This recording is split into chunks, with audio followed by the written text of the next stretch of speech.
Mga kainday, ito yung ulam namin ngayong gabi. So, pinirito ko lang sa sarili niyang mantika. So, nilagyan ko lang siya ng asin. Ayan, nagmamantika na siya mga kainday. Ayan, nakita niyo. Ayan, nilagyan ko ng asin, tapos bawang.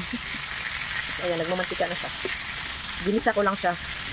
Pinirito ko sa sarili niyang mantika mga kainday. So, ayan.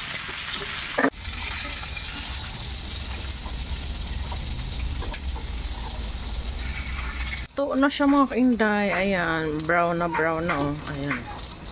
Brown na brown. Ayan na, luto na siya. Okay na. Ayan na.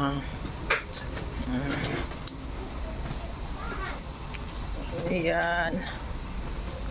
Ayan. Oh, ito na po yung aming pork. Pritong pork na niluto sa sarili niyang mantika. Tapos ito yung sausawa namin, oh. Ay, kalami nito mga kainday. So, ganito kasi yun, oh.